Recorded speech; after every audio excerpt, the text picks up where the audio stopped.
Yang saya hormati pimpinan dan Bapak Ibu anggota Komisi 3, yang saya hormati Pak Dr. Yunus Husain dan Dr. Yeti. Penjelasan yang disampaikan Pak Yunus memberikan sebuah pencerahan yang sangat bagus pagi ini. Sudah siang ya? Wah, saya merasa pagi nih. Masih lama bukanya berarti. Berarti masih kuat saya nih Pak Ibu Yenti. Baru sahur.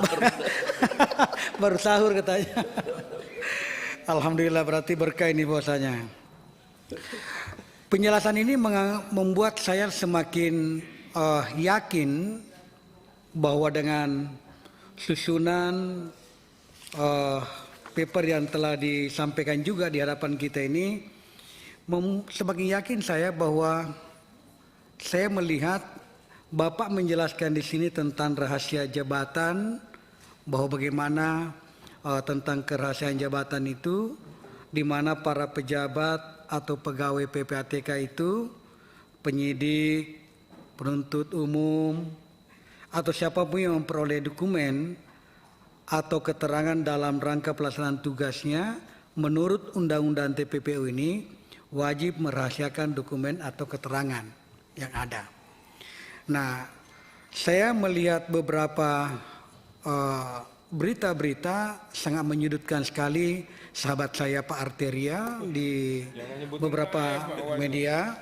Padahal menurut saya apa yang disampaikan Pak Arteria, padahal apa yang disampaikan Pak Arteria itu hanya membacakan pasal 11 TPPU. Bukan keinginannya Pak Arteria sebenarnya, tetapi keinginannya pasal ini.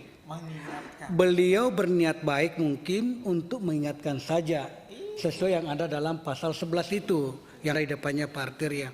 Jadi saya merasa kasihan juga sebenarnya. Olehnya itu saya melihat ini yang Bapak sampaikan ini justru ini yang masuk akal. Saya mencoba mengkombin dengan apa yang ada dalam isi pasal 11 itu, inilah yang benar. Nah, pertanyaan saya Pak Yunus adalah bagaimana batasan-batasan yang mesti bisa dibuka ke publik dan yang mana tidak semestinya dibuka. Itu yang pertama. Yang kedua adalah sewaktu Bapak berada di dalam sebagai komisioner waktu itu, kepala PPATK waktu itu Pak Yunus izin, bagaimana Bapak memberikan laporan itu kepada, saya mengatakan ownernya lah, adalah Bapak Presiden dengan DPR sebagaimana yang dimaksud di dalam pasal TPPU, Undang-Undang TPPU ini. Nah, kalau begitu modelnya kita mencoba untuk mengcombine ini. Caranya Bapak memberikan laporan dengan yang ada sekarang ini, yang mana yang harus diperbaiki. Kita kan berbicara di sini dalam rangka untuk memperbaiki, dalam rangka melihat yang mana seharusnya, yang mana tidak seharusnya yang kita lakukan. Nah, itu yang pertama untuk Pak Yunus. Kemudian Ibu Yenti, saya senang sekali Bu mendengarkan tadi itu ada sebuah penegasan bahwa kalau mau mengejar TPPU-nya maka harus jelas hasil dari tindak pidana asal. Namun apakah ini harus diperbaiki? Di dalam undang-undang yang saya baca ini, saya belum melihat secara spesifik di dalam undang-undangnya atau saya belum membacanya saja.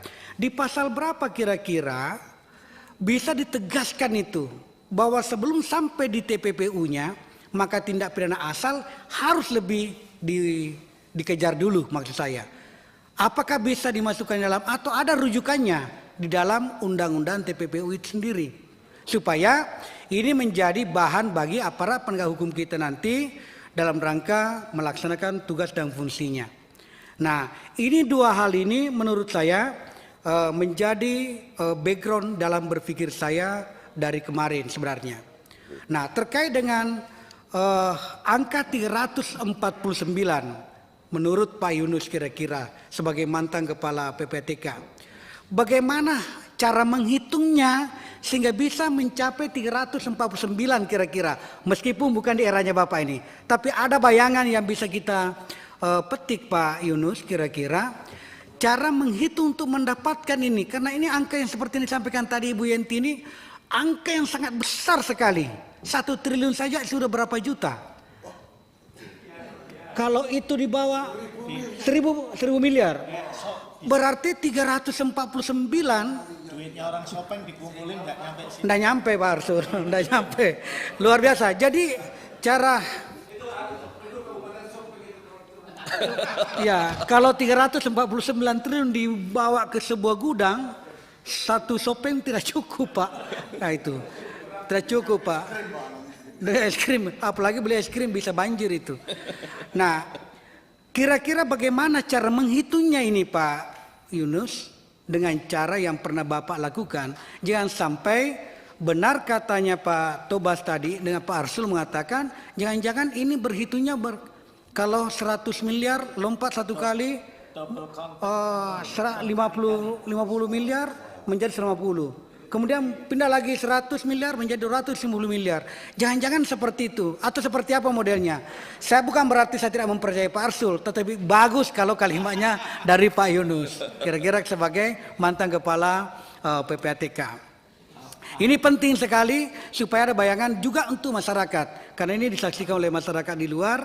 Supaya ada pencerahan. Sehingga kita bisa sama-sama semakin dewasa bisa melihat undang-undang TPPU kita, semakin dewasa kita melihat tindakan-tindakan hukum yang dilakukan oleh para aparat kita, dan semakin dewasa kita melihat semua komponen-komponen yang terlibat dalam rangka menerapkan undang-undang ini. Karena undang-undang ini kalau berjalan baik, maka ini bisa membantu perekonomian bangsa dan negara kita. Saya kira itu, terima kasih. Saya kembalikan. Assalamualaikum warahmatullahi wabarakatuh.